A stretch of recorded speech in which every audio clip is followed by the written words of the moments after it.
अगली बड़ी खबर आपको बता रहे हैं, 10वीं 12वीं की आंसर शीट का औसत मूल्यांकन करने पर कार्रवाई होगी। 3 स्तरों पर होगी मूल्यांकनकर्ताओं को दिया गया प्रशिक्षण। आपको बड़ी खबर बता रहे हैं, जहां 10वीं और 12वीं की आंसर शीट का औसत मूल्यांकन करने पर कार्रवाई होगी। मूल्यांकनकर्ताओं को प्रशिक्षण भी दिया गया। 3 स्तरों पर होगा मूल्यांकन। औसत मूल्यांकन पर होगी सख्त कार्रवाई। ऑनलाइन नंबर एंट्री अनिवार्य। 40,000 शिक्षकों की ड्यूटी लगाई। 90 लाख कॉपियों का होगा मूल्यांकन।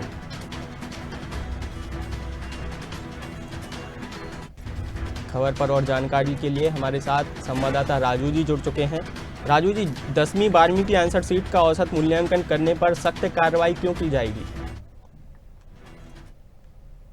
जो मध्य प्रदेश के अंदर लगभग 90 लाख कॉपियों का मूल्यांकन होना है, जिसके अंदर 40,000 से ज्यादा शिक्षकों की ड्यूटी लगाई गई है और इसमें 10वीं और 12वीं की जो आंसर शीट है उसका औसत मूल्यांकन करना के लिए अगर किसी ने करने की प्रयास करा तो उसके ऊपर सख्त कार्रवाई की होगी। शिक्षा विभाग के द्वारा ये पहले भी एक दिशा निर्देश जारी किए गए थे कि बताया गया था उसके अंदर कि इस प्रकार का जो मूल्यांकन करना ये गलत है।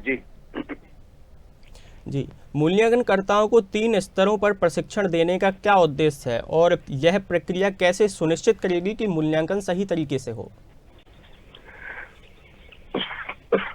इसके अंदर ये बताया गया कि 3 तरीके के जो इनको प्रशिक्षण दिया गया था, उस प्रशिक्षण को लेकर ये इनको अलग अलग जानकारी दी गई थी कि आपको किस तरीके से इनका परीक्षाओं के अंदर जो छात्र छात्राएं परीक्षाएं दे रहे हैं उसको ध्यान में रखते हुए किसी प्रकार की कोई नकल ना हो। दूसरा, इसके अंदर ये दिया गया था, बताया गया था कि जो भी आंसर शीट है उसको संभाल कर अपने स्थान पे गंतव्य स्थान पे पहुंचे, पेपर लीक ना हो सके।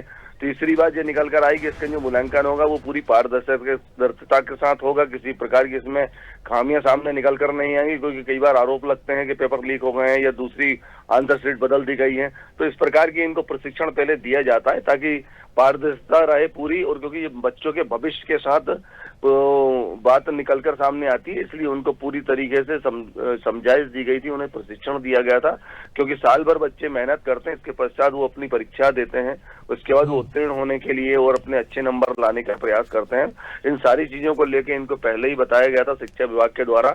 इसलिए अगर मूल्यांकन करने का किसी ने प्रयास करा, औसतम मूल्यांकन निकालते हैं, जैसे कि आप पास हो सकते हैं, नहीं हो सकते हैं, ऐसा एक अनुमानित बताया जाता है, तो उसको लेकर बताया गया है कि आप किसी भी प्रकार का ये अनुमान लगाने का प्रयास ना करें और ना ही बताने का प्रयास करें, तो आपके खिलाफ सख्त कार्रवाई की जाएगी। जी, अच्छा, 90 लाख कॉपियों के मूल्यांकन के लिए कौन सी विशेष व्यवस्थाएं की गई हैं ताकि यह कार्य सही से और समय पर पूरा हो सके?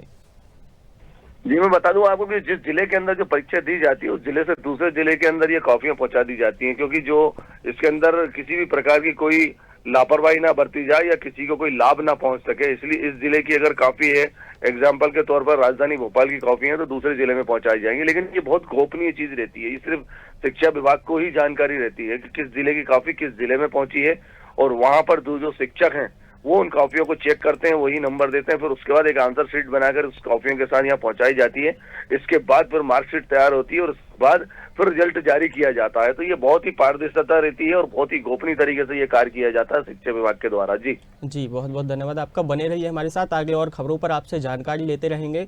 10वीं 12वीं की आंसर शीट का औसत मूल्यांकन करने पर कार्रवाई होगी। आपको बता दें, मूल्यांकनकर्ताओं को प्रशिक्षण भी दिया गया है। 3 स्तरों पर ये मूल्यांकन होगा। औसत मूल्यांकन पर सख्त कार्रवाई की जाएगी। 40,000 शिक्षकों की ड्यूटी लगाई गई है। 90 लाख कॉपियों का मूल्यांकन होगा।